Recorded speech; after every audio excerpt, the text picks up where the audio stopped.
Welcome guys to my YouTube channel Learn English with Samir. Today we are going to understand the differences between to and for. आज हम जानेंगे to को कब कैसे use करेंगे and for को sentences में कब कैसे यूज करेंगे. बिकॉज ये दोनों ही prepositions बहुत ज़्यादा confusing हैं और students इनमें बहुत ज़्यादा confused रहते हैं. सो आई होप इस वीडियो के एंड तक आप बने रहोगे एंड जो भी आपके डाउट्स हैं 2 एंड 4 के यूजर्स को लेकर के सारे डाउट्स आपके इस वीडियो के एंड तक क्लियर हो जाएंगे. एंड द सेकंड थिंग, अगर आप इस यूट्यूब चैनल पर नए हैं सो प्लीज सब्सक्राइब कर लें एंड बेल आइकन को प्रेस कर लें ताकि जो भी इंफॉर्मेटिव वीडियोस हैं सबसे पहले उसकी अपडेट आप तक पहुंच सके.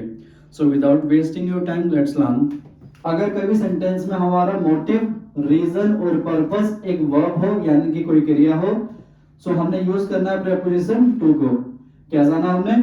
जब भी हमारे सेंटेंसेस में मोटिव, रीजन और पर्पस एक वर्ब हो, क्रिया हो, तो हमें यूज करना है प्रेपोजिशन टू को. आगे एग्जांपल्स के थ्रू समझ लेते हैं. We got two examples here. Very first one is I came to see you. अब इस एग्जांपल्स के थ्रू जानते हैं कि जो हमारा आई का इस सेंटेंस में मोटिव, रीजन और पर्पस है सी करने का यानी कि मिलने का है किससे? यू से. सो जो सी है सेंटेंस में ये हमारी वर्ब है. Therefore we have used preposition to. So जब भी हम verb को यूज करेंगे एक मोटिव, रीजन और पर्पस के साथ, तो हमें verb के साथ हमने to preposition को यूज करना है. आइए सेंटेंस नंबर सेकंड से समझते हैं. सेकंड कह रहा है कि he works to earn money. अब इस सेंटेंस में अगर इस he का जो मोटिव है, रीजन है या पर्पस है काम करने का, क्या है? earn money, पैसा कमाना, यानी कि एक ये verb होगी. So therefore we have used preposition to. और हम इसको ऐसे भी समझ सकते हैं कि जब भी हम यूज करेंगे preposition to, उसके बाद हम verb की फर्स्ट फॉर्म लिखते हैं मोस्ट ऑफ द केसेस में.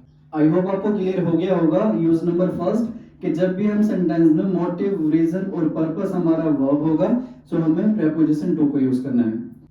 आइए यूज नंबर सेकंड समझते हैं. जब भी हम सेंटेंसेस में किसी ऑब्जेक्ट की डेस्टिनेशन शो करेंगे यानी कि किसी ऑब्जेक्ट की डेस्टिनेशन दिखाएंगे, ऑब्जेक्ट आपका नाउन प्रोनाउन दोनों हो सकता है, इन सिचुएशंस में भी हमने प्रेपोजिशन टू का यूज करना होता है डेस्टिनेशन शो करने के लिए, प्लेस शो करने के लिए. सो एग्जांपल्स के थ्रू इसको देखते हैं. एग्जांपल नंबर फर्स्ट है हमारे पास, Mike is travelling to Paris. अब जो माइक है, माइक की डेस्टिनेशन क्या है? माइक की डेस्टिनेशन पेरिस है और ये प्लेस भी है. सो प्लेस हमारा डेस्टिनेशन होता है, इसलिए हमने प्रेपोजिशन टू को यूज कर रखा है. And the second example is I am going to school.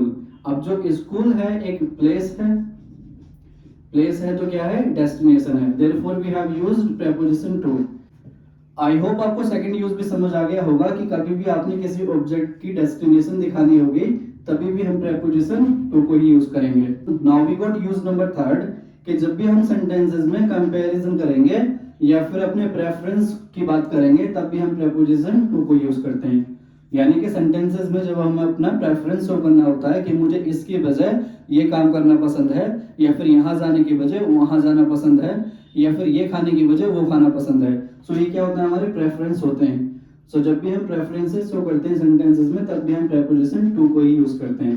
Example के थ्रू समझते हैं. We got example here, I prefer tea to coffee. अब इस सेंटेंस में इसका आई जो है इसका प्रेफरेंस है टी कॉफी की बजाय. ये कह रहा है कि मुझे टी पसंद है, कॉफी की जगह मैं टी लेना पसंद करता हूँ कॉफी की बजाय. And the fourth option is, जब भी हम सेंटेंसेस में बात करेंगे अपनी ओपिनियन की, जो हमारी इंडिविजुअल ओपिनियंस होती हैं जिसमें हम पर्सनल ओपिनियंस की बात करते हैं, तब भी हम क्या यूज करते हैं? प्रेपोजिशन टू को यूज करते हैं. आइए एग्जांपल के थ्रू समझ लेते हैं. एग्जांपल है हमारे पास, this is important to me. अब इस सेंटेंस में ये क्या है कि ये मेरे लिए इम्पोर्टेंट है. हो सकता है ये आपके लिए इम्पोर्टेंट ना हो सकता है ये उसके लिए इम्पोर्टेंट ना हो. सो इस सेंटेंस में ये कहना चाह रहा है कि ये मेरे लिए इम्पोर्टेंट है, ये मेरी पर्सनल इंडिविजुअल ओपिनियन है. सो जब हम पर्सनल इंडिविजुअल ओपिनियन शो करते हैं तब भी हम प्रेपोजिशन टू का यूज कर सकते हैं. सो आई होप ये 4 यूजेस आपको समझ आ गए होंगे कि कब आपने प्रेपोजिशन टू को यूज करना है सेंटेंसेस में.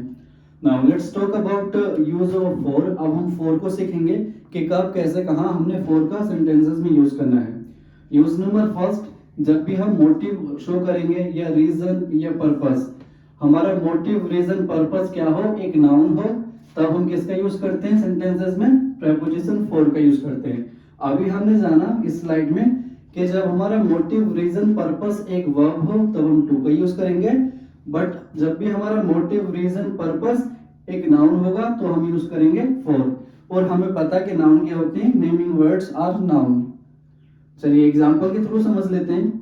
Example number very first, I came here for my bike. अब इस सेंटेंस में इस आई का यानी मेरा जो मोटिव है या रीजन है या पर्पस है यहां आने का क्या है, मेरी बाइक। सो मेरी बाइक क्या है, एक नाउन है। अगर इसका पार्ट्स ऑफ स्पीच आप देखोगे, so bike is a noun, therefore we have used preposition for. आइए एग्जांपल नंबर सेकंड से और समझते हैं इसको। एग्जांपल नंबर सेकंड है, शी वर्क्स फॉर मनी। अब जो इसका काम करने का मोटिव है या रीजन है या पर्पस है क्या है, मनी है। और मनी हमें पता है क्या होता है, नाउन है money, therefore we have used preposition for. So I hope आपको इसका फर्स्ट यूज समझ आ गया होगा कि जब भी सेंटेंसेस में हमारा मोटिव रीजन और पर्पस एक नाउन होता है, so we have to use preposition for. Now let's talk about use number second. अगर किसी सेंटेंस में हमें टाइम शो करना हो या फिर किसी का मोटिव रीजन पर्पस एक नाउन हो, क्या जाना हमने, अगर किसी सेंटेंस में हमने टाइम शो करना हो और उस पर्सन का मोटिव रीजन पर्पस एक नाउन हो, तब भी सेंटेंसेस में हम प्रीपोजिशन फॉर का ही यूज करते हैं। आगे एग्जांपल्स के थ्रू इसको टैकल करते हैं और समझने की कोशिश करते हैं how it is used. Very first example is, I have been teaching English for 5 years। अब इस सेंटेंस में अगर हम देखेंगे कि हम टाइम को शो कर रहे हैं कि मैं कब से इंग्लिश पढ़ा रहा हूं, 5 सालों से, therefore we have used preposition for to show a period of time. जब भी सेंटेंसेस में हम पीरियड ऑफ टाइम शो करते हैं तब हम यूज करते हैं प्रीपोजिशन फॉर को। ये प्रेजेंट परफेक्ट कंटीन्यूअस का टेंस है और प्रेजेंट परफेक्ट कंटीन्यूअस के टेंस में हम फॉर और सिंस को यूज करते हैं। जब पॉइंट ऑफ टाइम की बात करेंगे तो सिंस को यूज करेंगे, जब हम पीरियड ऑफ टाइम की बात करेंगे तो प्रीपोजिशन फॉर को यूज करेंगे। और ये जो हमारा 5 years है ये एक पीरियड ऑफ टाइम है, therefore we have used preposition for. Now let's talk about sentence number second. Sentence number second है, Rahul has been travelling for work. अब जो राहुल नाम का लड़का है, इसका ट्रैवलिंग करने का जो पर्पस रीजन मोटिव है क्या है, वर्क है। Therefore we have used preposition for, because जो वर्क होता है वो एक नाउन भी होता है और वर्ब भी होती है, but in this sentence we have used work as a noun, therefore we have used preposition for. So I hope आपको ये भी क्लियर हो गया होगा कि जब भी सेंटेंसेस में हम टाइम शो करें, पीरियड ऑफ टाइम, या किसी पर्सन का मोटिव रीजन या फिर पर्पस हमारा नाउन हो, तब भी हम सेंटेंसेस में फॉर प्रीपोजिशन को यूज करते हैं। आइए यूज नंबर थर्ड देखते हैं। जब भी हम किसी सेंटेंस में किसी ऑब्जेक्ट का यानी कि किसी नाउन का फंक्शन शो करेंगे कि उस नाउन का फंक्शन क्या है, यानी वो जो नाउन है उसको यूज किस लिए किया जाता है या उसके काम क्या है, यानी कि उसके यूजेस क्या हैं, तब भी हम सेंटेंसेस में किसका यूज करते हैं, प्रीपोजिशन फॉर का यूज करते हैं। सो एग्जांपल से इस बात को समझते हैं। We got 2 examples here. Very first one is, this machine is used for washing clothes. ये जो मशीन है यूज की जाती है क्लॉथ्स वॉश करने के लिए। मतलब इस मशीन का फंक्शन डिस्क्राइब किया जा रहा है सेंटेंस के थ्रू कि मशीन का फंक्शन क्या है, क्लॉथ्स को वॉश करना। Therefore we have used preposition for, because जब भी हम किसी ऑब्जेक्ट यानी कि किसी नाउन का फंक्शन शो करते हैं किसी सेंटेंसेस के थ्रू, तो हम प्रीपोजिशन फॉर का यूज करते हैं। और एक बात और, जब भी हम किसी नाउन का फंक्शन शो करेंगे फॉर का तो यूज करेंगे ही करेंगे, लेकिन साथ के साथ हमने वर्ब की आईएनजी फॉर्म यूज करनी होती है, जो कि हम उसे जीरेंड भी बोलते हैं। ये जो हम वर्ब की आईएनजी फॉर्म यूज करते हैं ये होती है जीरेंड। सो आई होप आपको क्लियर हो गया होगा कि किसी नाउन का फंक्शन शो करना हो तो हम प्रीपोजिशन फॉर यूज करते हैं और उसके बाद हम आईएनजी फॉर्म यूज करते हैं। नाउ सेकंड एग्जांपल से इस बात को और अच्छे से समझने की कोशिश करते हैं। सेंटेंस है हमारे पास, wood is used for making paper. जो वुड होती है हमारी वो क्या करती है, उसको पेपर बनाने के काम आती है, पेपर बनाया जाता है उससे। वैसे जो वुड होती है उसके काफी सारे यूजेस होते हैं, but one of them is making paper. उनमें से एक काम क्या होता है उसका, पेपर बनाना होता है। तो जो वुड है ये एक ऑब्जेक्ट है, नाउन है, बट इसके हम फंक्शन की बात कर रहे हैं कि इस वुड का क्या फंक्शन है, पेपर बनाने के काम आती है। Therefore we have used preposition for. So I hope it got clear कि जब भी हम किसी नाउन या ऑब्जेक्ट के फंक्शन की बात करते हैं सेंटेंसेस में, so we have to use preposition for. Now use number 4 देखते हैं कि कब कैसे हम प्रेपोजिशन फॉर को यूज करेंगे बेनिफिट्स के साथ। यानी कि जब भी सेंटेंसेस में हम बेनिफिट्स की बात करेंगे या डिसएडवांटेजेस की बात करेंगे, हमारे फायदे या नुकसान की बात करेंगे, तब भी प्रेपोजिशन फॉर को यूज करेंगे। आइए एग्जांपल के थ्रू समझने की कोशिश करते हैं। एग्जांपल है हमारे पास डूइंग एक्सरसाइज, यानी कि एक्सरसाइज करना इज गुड, अच्छा होता है, फॉर हेल्थ, किसके लिए? हेल्थ के लिए, शरीर के लिए एक्सरसाइज करना अच्छा होता है। ये बेनिफिट की बात कर रहे हैं सेंटेंस के through, therefore we have used preposition for.